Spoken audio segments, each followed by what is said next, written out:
Hello everyone. तो आप सभी कैसे हैं? सभी को हरे कृष्णा, राधे राधे। तो देखिए, जैसा कि हम सीडीपी की क्लासेस लेके चल रहे थे, सीडीपी में हम आपको कुछ क्वेश्चन करा चुके हैं जो प्रीवियस ईयर के क्वेश्चन हैं, और आज हम आपको ईवीएस के क्वेश्चन लेके चलेंगे। ये भी आपके ऑनलाइन में जो क्वेश्चन आए हुए हैं वे क्वेश्चन हैं। देखिए, ये जो क्वेश्चन आपके हैं ये सीटेट क्लास 1 to 5 के लिए है। ये 2020 का जो एग्ज़ाम हुआ था, एग्ज़ाम डेट आपका है 6 फरवरी 2023 शिफ्ट फर्स्ट का है। तो ऐसे ही हम बहुत सारे जितने भी ऑनलाइन पेपर हुए हैं उसका हम डिस्कशन करेंगे फटाफट से। तो यहाँ पर आप सबसे पहले एक काम करेंगे कि आप 2 कॉलम बनाएंगे, वहाँ पर नंबरिंग करेंगे क्वेश्चन का 1 2 3 4, और उसके बाद जितने भी क्वेश्चन आपके सही होते हैं सही करिए, जो गलत होते हैं गलत करिए। ये चीज़ें मैं आपको डेली बताती हूँ। और यहाँ पर उसके बाद आप अपना स्कोर देखिए। अगर मैं 15 क्वेश्चन पढ़ाती हूँ तो 15 में देखिए आपके 10 सही हैं या 12 सही हैं या 2 सही हैं। तो आप हमें क्या करेंगे, ईमानदारी से कमेंट बॉक्स में बताएंगे कि आपके कितने क्वेश्चन सही हैं। तो देखिए, ऐसा नहीं है कि आप देख के क्वेश्चन को बताइए कि नहीं हमारा 12 सही है या 13 सही है, ऐसा कुछ नहीं है। आप जितना ईमानदारी से करेंगे उतना आपको पता होगा कि आप एग्जाम में कितना करके आएंगे। चलिए हम देखते हैं क्वेश्चन को फटाफट से। देखिए, ये इन्वायरमेंट स्टडी है। ये क्वेश्चन आया हुआ क्वेश्चन आपका है प्रीवियस से। जितना भी हम पेपर देखिए आपको करा रहे हैं सारे पेपर आपके ऑनलाइन प्रीवियस ईयर के पेपर हैं, और अगर आप कहेंगे तो हम ऑफलाइन के पेपर के भी करा देंगे। सबसे पहले हम ऑनलाइन कराएंगे, उसके बाद आपको ऑफलाइन कराएंगे।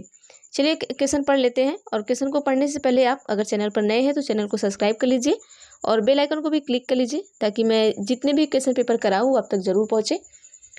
तो चलिए क्वेश्चन नंबर 1 हम देखते हैं। निम्नलिखित में से वह युगल चुनिए जो हमारे देश के एक राज्य और एक केंद्र शासित प्रदेश से मिलकर बना है। ऑप्शन ए है मणिपुर और जम्मू कश्मीर, बी है असम और उड़ीसा, सी है उत्तराखंड और मेघालय, डी है तेलंगाना और अरुणाचल प्रदेश। देखिए, यहाँ पर क्या बताना है आपको, एक केंद्र शासित प्रदेश से मिलकर बना है और एक राज्य है इसमें से। ठीक है, तो एक राज्य है, एक केंद्र शासित प्रदेश है, कौन सा है? आप सभी उत्तर दीजिएगा और अपना जो बॉक्स आपने ऐसे बनाया है वहाँ पर अपने उत्तर को लिखिएगा। चलिए हम उत्तर देख लेते हैं फटाफट से। ऑप्शन नंबर ए हमारा बिल्कुल सही होगा। तो हम इसका डिटेल देख लेते हैं एक बार, देखिएगा आप सभी। देखिए, मणिपुर और जम्मू कश्मीर हमारे देश के क्रम से एक राज्य और एक केंद्र शासित प्रदेश है। ऑप्शन नंबर ए हमारा एक सही होगा। ठीक है, ये मणिपुर है आपका, ये क्या है, एक राज्य है, और जम्मू कश्मीर हमारा क्या है, एक केंद्र शासित प्रदेश है। ठीक है, और वर्तमान में भारत देश में क्या है, कुल कितने राज्य हैं? 28 राज्य हैं, और केंद्र शासित प्रदेश कितने आपके? 8 केंद्र शासित प्रदेश हैं। ये याद रखिएगा, क्वेश्चन पूछ सकता है। अब यहाँ पर हम नोट को देख लेते हैं। क्या है कि नोट में इन्होंने क्या बताया कि केंद्र सरकार द्वारा दादर नगर हवेली तथा दमन द्वीप का विलय करके एक केंद्र शासित प्रदेश बनाने के लिए क्या किया गया है, दादर नगर हवेली और दमन केंद्र द्वीप 2019 में क्या किया गया है, पेश किया गया है। ठीक है, मतलब उसको बनाने के लिए क्या किया, विधेयक एक पेश किया गया है। वो विधेयक कब पेश किया गया है? 2019 में पेश किया गया है। आप ये याद रखेंगे, क्वेश्चन कभी भी पूछ सकता है कि जो आपका हवेली और दादर दमन द्वीप है उसका जो विधेयक है किस सन में पेश किया गया है। तो किस सन में किया गया है? 2019 में किया गया है। आइए अगला क्वेश्चन देखते हैं फटाफट से। देखिए, क्वेश्चन है कि भारत के 3 समुद्र तटीय राज्य हैं। ऑप्शन ए है तेलंगाना, महाराष्ट्र, उड़ीसा। ऑप्शन बी है झारखंड, गुजरात, पश्चिम बंगाल। ऑप्शन सी है असम, उड़ीसा, कर्नाटक। ऑप्शन डी है त्रिपुरा, केरल, आंध्र प्रदेश। तो आप सभी उत्तर बताइएगा। देखिए, आज आप सभी अपने को आंकिए कि आप कितना क्वेश्चन सही कर पा रहे हैं। ऐसे 3 तटवर्ती मतलब समुद्र तटवर्ती राज्य आपको बताना है भारत का, जो इसमें से है। तो चलिए हम आंसर देख लेते हैं क्या है, थोड़ा हम डिटेल में भी देख लेंगे। इसमें देखिए यहाँ पर क्या किया गया है, स्टार दिया गया है, इसका मतलब यहाँ पे कुछ गड़बड़ है। ठीक है, चलिए देखिए यहाँ पर क्या है कि भारत एक क्या है, प्रायद्वीप देश है। भारत क्या हमारा प्रायद्वीप देश है, जो तीनों ओर से क्या है, समुद्र से घिरा है। इसके पूर्व में क्या है, बंगाल की खाड़ी है। ठीक, और पश्चिम में क्या है, अरब सागर है, और दक्षिण में आपका क्या है, हिंद महासागर है। ये याद रखिएगा कि पूर्व में बंगाल की खाड़ी, पश्चिम में अरब सागर और दक्षिण में क्या है, हिंद महासागर है। और भारत के क्या है कि 9 समुद्र तटीय राज्य हैं। ठीक है, अब ये समुद्र तटीय राज्य में कौन कौन से राज्य हम देख लेते हैं। देखिए इसमें से आप याद रखिएगा कोई भी राज्य दे सकता है। जैसे 9 राज्य जो है हमारे भारत में है, तो इनमें से आपको 3 बताना था। ठीक है, पहला है गुजरात, महाराष्ट्र, गोवा, कर्नाटक, केरल, तमिलनाडु, आंध्र प्रदेश, उड़ीसा और पश्चिम बंगाल। अब देखिए यहाँ पर क्या है कि आप ऑप्शन देख लीजिए यहाँ पर। जैसे गुजरात इसमें नहीं है, महाराष्ट्र है, तो ये भी हो गया आपका महाराष्ट्र। ठीक है, उड़ीसा है, उड़ीसा भी है। ठीक है, तेलंगाना इसमें से आप देख लीजिए 9 राज्य में से है कि नहीं है। अगर नहीं है तो ऑप्शन गलत हो जाएगा, है तो सही हो जाएगा। अब देखिए यहाँ पर ये बोनस अंक दिया गया है क्योंकि ये क्वेश्चन ही आपका गलत है। नीचे नोट में दिया गया है कि यहाँ पर क्या है कि इस प्रश्न में कोई भी विकल्प तर्कसंगत नहीं है, आयोग ने सभी को बोनस अंक दिया है। अब यहाँ पर आप इन राज्य को याद कर लीजिएगा। अगर ऐसे क्वेश्चन पूछे जाते हैं तो आप यहाँ से 9 राज्य को याद किए रहेंगे तो आप क्वेश्चन को सही लगा सकते हैं। चलिए अगला क्वेश्चन देखते हैं। क्वेश्चन नंबर 3 में पूछा कि मध्य प्रदेश के 3 निकटवर्ती राज्य। अभी देखिए भारत ये पूछा था, अब क्या पूछा है, मध्य प्रदेश का पूछा है। तो पहला है गुजरात, महाराष्ट्र, छत्तीसगढ़, बी है उत्तर प्रदेश, राजस्थान, बिहार। आइए ऑप्शन नंबर सी देखते हैं क्या है। ऑप्शन नंबर सी है Gujarat, Uttar Pradesh, Telangana. Option number D है राजस्थान, झारखंड, उड़ीसा। तो ऑप्शन भी बताइएगा। एमपी के मध्य प्रदेश का तटवर्ती राज्य आपको बताना है। देखिए मध्यवर्ती के 3 निकटवर्ती राज्य आपको बताने हैं। तो चलिए हम देख लेते हैं। ठीक है, उत्तर देख लेते हैं हम सभी। ऑप्शन नंबर ए हमारा बिल्कुल सही होगा। ऑप्शन नंबर ए में अब आपका क्या है कि गुजरात, महाराष्ट्र और छत्तीसगढ़। देखिए आप एमपी में जाएंगे तो एमपी में ही आपका क्या है, गुजरात पड़ता है। सभी कहते हैं जैसे मुंबई जाते हैं तो वहाँ पे क्या पड़ता है, गुजरात पड़ता है आपका, महाराष्ट्र पड़ता है और वहीं पे क्या पड़ता है, छत्तीसगढ़ पड़ता है। अब देखिए उत्तर प्रदेश हो गया, राजस्थान हो गया, ये अलग ही है। बिहार हो गया, ये सब इधर ही है। ये अलग राज्य हो गए आपके। गुजरात, उत्तर प्रदेश, तेलंगाना, ये सारे क्या हो गए, राज्य अलग अलग हो गए। अब इसे एक पॉइंट से याद रखिएगा कि जैसे आप मुंबई जाते हैं तो मुंबई की साइड ही क्या पड़ता है, गुजरात पड़ता है और क्या पड़ता है आपका, महाराष्ट्र पड़ता है। चलिए देख लेते हैं, इसे थोड़ा डिटेल देख लेते हैं। देखिए मध्य प्रदेश की जो राजधानी है कौन है, भोपाल है। ठीक है, मध्य प्रदेश के कितने पड़ोसी राज्य हैं, 5 पड़ोसी राज्य हैं। उस पड़ोसी राज्य में से कौन कौन है, जैसे आपके उत्तर प्रदेश है, राजस्थान है, गुजरात है, महाराष्ट्र है और छत्तीसगढ़ है। ठीक है, अब यहाँ नोट में कुछ दिया गया है, हम इसे भी पढ़ लेंगे कि शहरी जैव विविधता पर देश का पहला 2 दिवसीय मतलब 5 से 6 अगस्त 2022 सम्मेलन इंदौर मध्य प्रदेश में आयोजित किया गया। देखिए हम डिटेल इसलिए पढ़ा रहे हैं कि आपको इसमें से कोई और अगर क्वेश्चन पूछा जाए तो आप उसका भी उत्तर दे सकें। चलिए क्वेश्चन नंबर 4 देख लेते हैं फटाफट से। ये देखिए ट्रेन का क्वेश्चन है तो हम इसे छोड़ देते हैं, और क्योंकि ये हल करना है बहुत ज़्यादा, फिर कभी बता देंगे आपको। और यहाँ पर भी आपको हल करने वाला ही क्वेश्चन है। चलिए क्वेश्चन नंबर 6 हम देखते हैं। क्वेश्चन नंबर 6 है कि नीचे दिए गए किस राज्य के पहाड़ों के जंगलों में लोग झूम खेती के तरीके को अपनाते हैं। आपने तो आंसर देख ही लिया। चलिए ऑप्शन ए है झारखंड, बी है मिजोरम, सी है असम, डी है छत्तीसगढ़। तो चलिए जिन लोगों ने आंसर नहीं देखा है वो ईमानदारी से अपना आंसर लिखेंगे। अब आइए हम इसे डिटेल में देख लेते हैं। पूछा क्या है कि किस राज्य के पहाड़ों के जंगलों में लोग झूम खेती तरीके को अपनाते हैं। झूम खेती, ठीक है।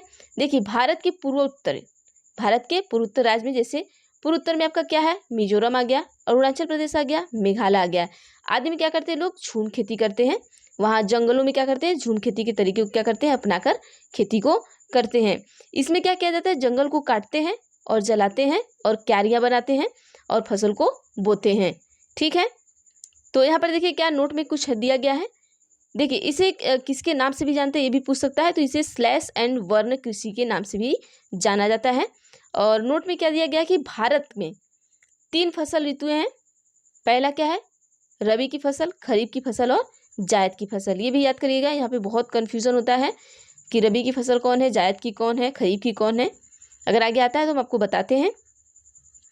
चलिए क्वेश्चन नंबर 7 है आपका कि हमारे देश में पाए जाने वाले अति सामान्य पक्षियों का यह युगल मतलब क्या होता है, आपका जोड़ा होता है। चुनिए जिनकी दृष्टि श्रेष्ठ होती है और जो हमारी तुलना में वस्तुओं को 4 गुनी अधिक दूरी से स्पष्ट देख सकते हैं। तो पहला ऑप्शन क्या है आपका, कबूतर और तोता देख सकता है। बी है कौवा और कोयल देख सकता है। सी है गिद्ध और फाख्ता देख सकता है, डी है चील और बाज देख सकता है। इनमें से आपको बताना है ऐसा कौन है जो हमसे 4 गुना ज़्यादा देख सकता है। अधिक दूरी मतलब अगर हम यहाँ से 1 किलोमीटर देखते हैं तो हमें 1 किलोमीटर हिसाब दिखता है, लेकिन वो क्या करेंगे यहाँ से 4 किलोमीटर भी देखेंगे तो भी उन्हें चीज़ें क्लियर दिखेंगी, क्योंकि ये हमसे 4 गुना अधिक अच्छी तरीके से चीज़ों को स्पष्ट देख पाते हैं। तो चलिए हम देख लेते हैं उत्तर क्या होगा। देखिए इसका उत्तर ऑप्शन नंबर डी बिल्कुल सही होगा। जो चील होते हैं और बाज होते हैं, आप गांव में चील और बाज को उड़ते हुए देखते होंगे कि ये बहुत ऊंचे फीट की ऊंचाई पे उड़ते हैं और सीधे नीचे आते हैं, अपना शिकार दबोचते हैं और लेकर उड़ जाते हैं। देखिए वो इतना ज़्यादा ऊपर उड़ते हैं फिर भी उन्हें अपने शिकार दिख जाता है नीचे, क्योंकि इनकी जो आँखें होती हैं बहुत तेज होती हैं। चलिए देखते हैं हम यहाँ पर कुछ नोट है, हम उसको भी पढ़ लेते हैं। देखिए हम इसको इसलिए पढ़ाते जा रहे हैं ताकि आपके कोई भी क्वेश्चन यहाँ से छूटे नहीं। ये ऑप्शन नंबर डी आपका सही हो गया। अब यहाँ क्या है कि हमारे देश में पाए जाने वाले अति समान पक्षियों में चील और बाज ही क्या है ऐसे पक्षी हैं जिनकी दृष्टि क्या है श्रेष्ठ होती है। अब देखिए यहाँ पर नोट क्या है, ये तो हमने आपको बता ही दिया। नोट में है कि पश्चिम बंगाल के दार्जिलिंग स्थित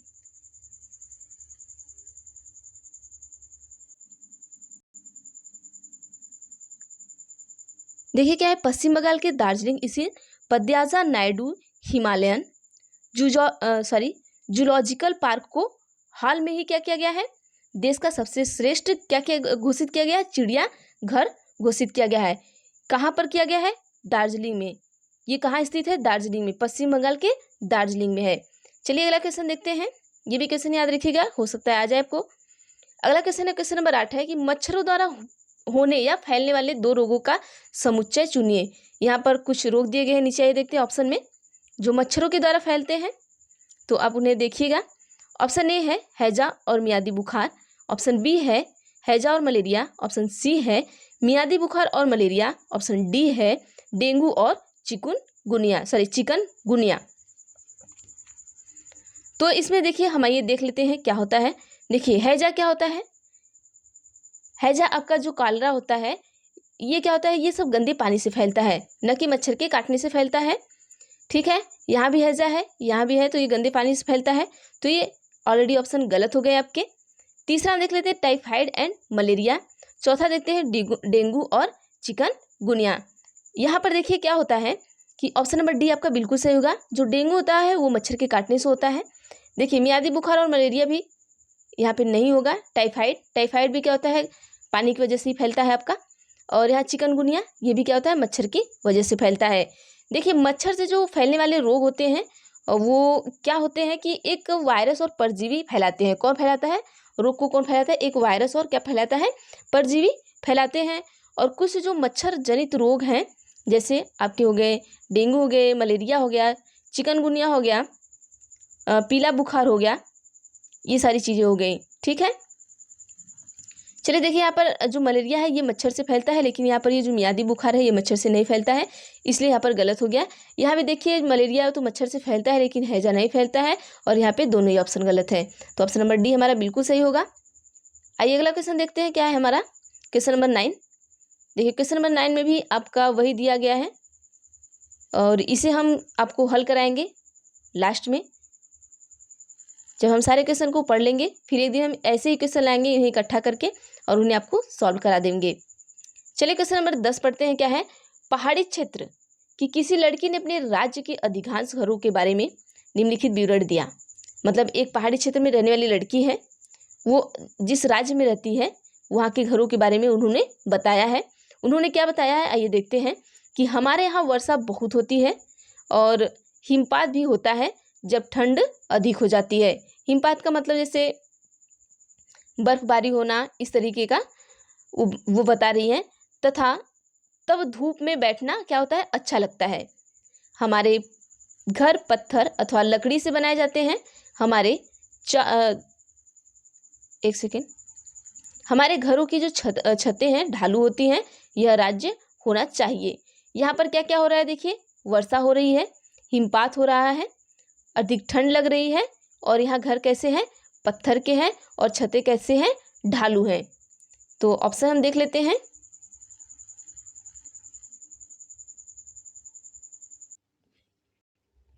यहाँ पर ऑप्शन हम देख लेते हैं क्या होगा। तो आप सभी ऑप्शन देखिएगा। ऑप्शन ए है हिमाचल प्रदेश, बी है असम, और सी है आपका बिहार, डी है लद्दाख। तो ऐसा कौन सा है जहाँ हिमपात भी होता है आपका, उन्होंने कहा था, ठंड भी लगती है, छतें क्या होती है ढालूदार होती हैं। तो आइए हम आंसर देख लेते हैं कौन सा होगा हमारा। थोड़ा बड़ा कर देते हैं ताकि आपको क्लियर दिखे। चलिए यहाँ पर देखते हैं हम। देखिए ऑप्शन नंबर ए हमारा बिल्कुल सही होगा कि हिमाचल प्रदेश, ठीक है। ऑप्शन नंबर ए बिल्कुल सही होगा। हिमाचल प्रदेश में क्या होता है कि जो अधिकांश घर होते हैं, घर के बारे में लकड़ी द्वारा दिया गया विवरण क्या होगा, सत्य होगा। देखिए हमारे यहाँ क्या होती है, वर्षा भी होती है, यहाँ हिमाचल प्रदेश में हिमपात भी होता है, हिमाचल प्रदेश में बहुत ज़्यादा ठंड भी पड़ती है, यहाँ पे छतें भी आपकी कैसी होती है, ढालू होती हैं। और देखिए ये नोट में क्या दिया गया है, कुछ नोट में देखिए हर जगह नया नया दिया गया है कि सीमा सड़क संगठन BRO द्वारा निर्मित अटल सुरंग, ये कहाँ है आपका, हिमाचल प्रदेश को हाल में ही सर्वश्रेष्ठ बुनियादी ढांचा परियोजना पुरस्कार से क्या किया गया है, सम्मानित किया गया है। नोट को आप याद रखिएगा, क्वेश्चन पूछ सकता है आपको। चलिए क्वेश्चन नंबर 11 देखते हैं क्या है। देखिए डल झील से क्वेश्चन पूछा गया है। क्वेश्चन है कि डल झील हमारे देश का एक प्रसिद्ध पर्यटन स्थल है। इस झील से हाउस बोट और उनमें लोग मतलब पर्यटक रहना पसंद करते हैं, लोग रहना या मतलब जो पर्यटक आते हुए रहना क्या करते हैं, पसंद करते हैं। वे शिकारा में बैठकर चप्पू चलाना चाहते हैं। यह झील जिस शहर में स्थित है वह शहर है। देखिए वो शिकारा में बैठते हैं और वो क्या करते हैं, चप्पू को चलाना चाहते हैं। तो यह झील जिस शहर में स्थित है, मतलब जो डल झील है, ये डल झील के बारे में पूछ रहा है कि डल झील आपका कहाँ पर स्थित है। तो डल झील आपका कहाँ स्थित है, ऑप्शन देख लीजिएगा। ऑप्शन ए है उदयपुर, बी है जयपुर, सी है हैदराबाद, डी है सिंगापुर, सिंगापुर नहीं श्रीनगर। तब सभी उत्तर दीजिएगा क्या होगा इसका। चलिए आइए हम उत्तर देख लेते हैं क्या होगा। ऑप्शन नंबर डी हमारा बिल्कुल सही होगा, श्रीनगर। ये जो आपकी डल झील है वो कहाँ पाई जाती है, श्रीनगर में पाई जाती है। आइए देख लेते हैं इसके बारे में, थोड़ा पढ़ लेते हैं डिटेल में। देखिए यहाँ पर क्या है कि जो डल झील है वो श्रीनगर के शहर में स्थित है, जो हमारे देश का क्या है, सबसे प्रसिद्ध पर्यटन स्थल है। और यहाँ पर क्या होता है कि झील में क्या होता है, एक हाउस बोट होता है जिनमें लोग क्या करते हैं, रहना पसंद करते हैं। जो पर्यटक घूमने के लिए आते हैं वे रहना वहाँ पे पसंद करते हैं। अब चलिए यहाँ पर कुछ देखिए, नोट में कुछ अच्छा दिया रहता है, इसे भी हम पढ़ लेंगे। हाल में ही गृह मंत्री अमित शाह, आप सभी जानते हैं गृह मंत्री कौन है, अमित शाह हैं, ने वीडियो कॉन्फ्रेंसिंग के माध्यम से क्या कहा था कि श्रीनगर में स्थापित रामानुजाचार्य की प्रतिमा स्टैचू ऑफ पीस का अनावरण किया। किसने किया, ये अमित शाह ने किया। किसके जरिए किया, वीडियो कॉन्फ्रेंसिंग के माध्यम से किया, ये याद रखिएगा आप सभी। क्वेश्चन नंबर 12 देखते हैं क्या है कि मच्छर प्राय हमें परेशान करते हैं, अंधेरे में भी वे हमें ढूंढ सकते हैं। देखिए मच्छर क्या करते हैं, अगर आप अंधेरे में सो रही है तो आपके कान के पास आकर भनभनाना स्टार्ट कर देते हैं। तो ऑप्शन ए है कैसे आपको पहचान जाते हैं कि मतलब कि कोई इंसान ही है। ऑप्शन ए है हमारे सांसों के कंपनों के द्वारा क्या पता कर पाते हैं, बी है सांस द्वारा छोड़ी गई वायु की गर्मी से कर पाते हैं, या सी है कि सांस द्वारा छोड़ी गई वायु की गंध द्वारा करते हैं, ऑप्शन डी है पैर के तलों की गंध और हमारे शरीर की गर्मी से। तब सभी उत्तर बताइएगा क्या होगा।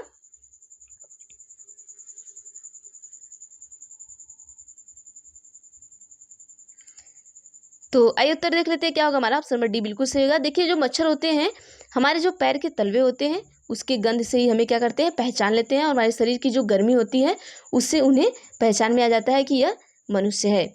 ठीक है, अब चलिए यहाँ पर नोट में हम पढ़ लेते हैं। यहाँ पर तो हमने आपको बता ही दिया। नोट में क्या दिया गया है, नोट में है कि राष्ट्रीय वेक्टर जनित रोग नियंत्रण कार्यक्रम के अनुसार 2018 में भारत में डेंगू के 1 लाख से अधिक और वर्ष 2019 में 1.5 लाख से अधिक मामले दर्ज किए गए। देखिए बीच में क्या हुआ था, डेंगू बहुत ज़्यादा फैला हुआ था, तो वहाँ पे जब ये आंकड़ा निकाला गया तो 2018 में ये पता चला कि 1 लाख से अधिक है, और 2019 में ये पता चला कि 1 लाख से बढ़ के क्या हो गए, 1.5 लाख हो गए। मतलब इतने सारे जो मामले थे वो क्या किए गए, दर्ज किए गए हैं। अगला क्वेश्चन देख लेते हैं। क्वेश्चन नंबर 13 हो गया आपका, 12 हो गया, 13 देख लेते हैं। देखिए नीचे दी गई पहेली, देखिए आपको पहेली दिया गया है, बहुत अच्छी पहेली है, यहाँ देखिएगा आप सभी।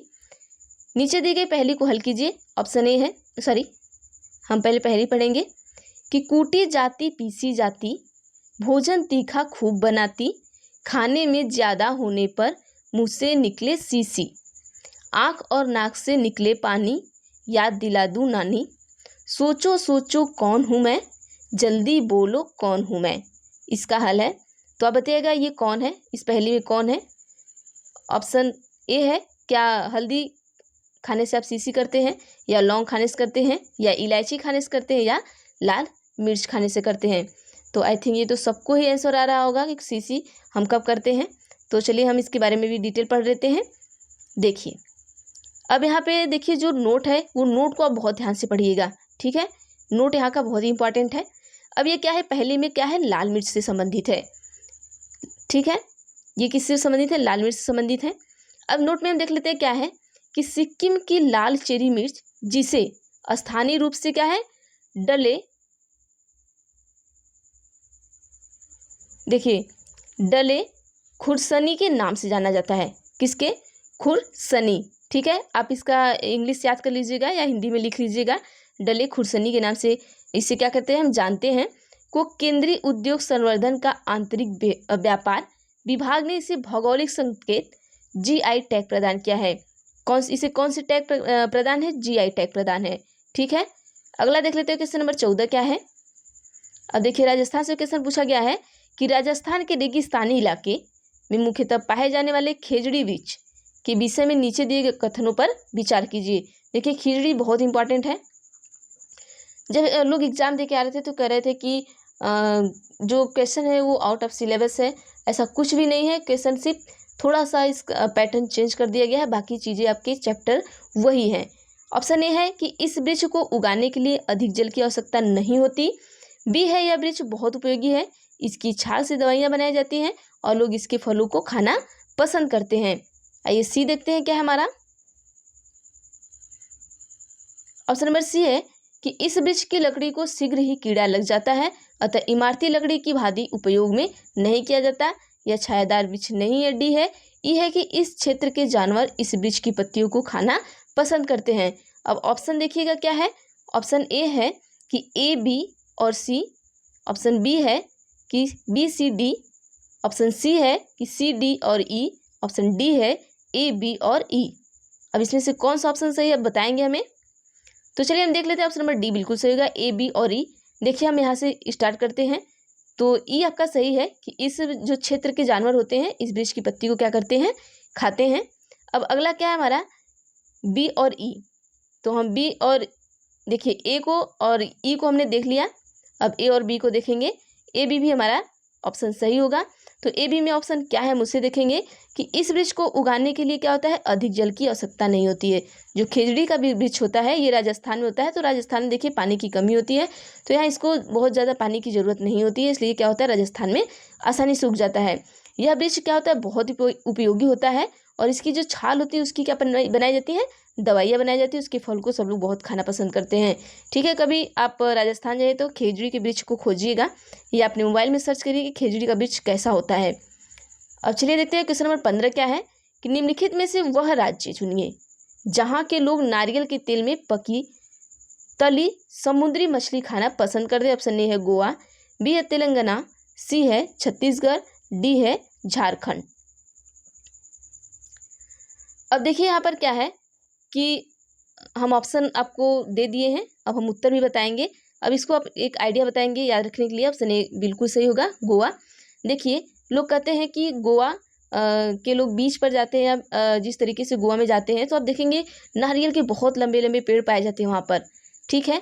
तो आप इससे याद कर लीजिएगा कि लोग गोवा में जाते हैं, वहाँ नारियल के पेड़ पाए जाते हैं, तो वहाँ पर नारियल अधिक होता है, तो वहाँ पर नारियल का क्या होता है, तेल निकलता है।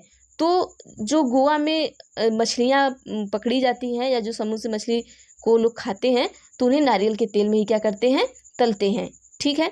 अब हम नोट में देख लेते हैं क्या है कि नोट में है कि नवंबर 2022 में राष्ट्रीय मत्स्य विकास बोर्ड को इंडिया एग्री बिजनेस अवार्ड 2022 से क्या किया गया, सम्मानित किया गया।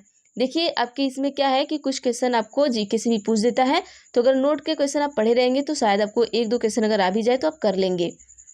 अब क्वेश्चन नंबर 16 है, ये आप मुझे अपने कमेंट बॉक्स में उत्तर देंगे, उसके बाद हम आपको चीज़ों को पढ़ाएंगे। यहाँ से देखिए अभी आपका एनसीईआरटी का चल रहा था 15 क्वेश्चन, ये कहाँ से था, एनसीईआरटी से था। अब ये क्या चलेगा, पेडागोजी। तो एक दिन हम आपको एनसीईआरटी पढ़ाएंगे, एक दिन आपको 15 नंबर का पेडागोजी पढ़ाएंगे। तो चलिए हम इस क्वेश्चन को देते हैं आप सभी को, देखिएगा एक बार मैं पढ़ देती हूँ, इसका आप हमें कमेंट बॉक्स में उत्तर दीजिएगा जरूर। पर्यावरण अध्ययन ज़्यादा प्रभावशाली होगा यदि शिक्षक, ऑप्शन ए है, विषय में पारंगत होगी या होगा। ऑप्शन बी है, शिक्षक ने उद्देश्य पाठ के प्रारंभ में ही बता दिए हैं। सी है, विभिन्न अर्थपूर्ण और महत्वपूर्ण सीखने के संसाधनों का प्रयोग करता या करती है।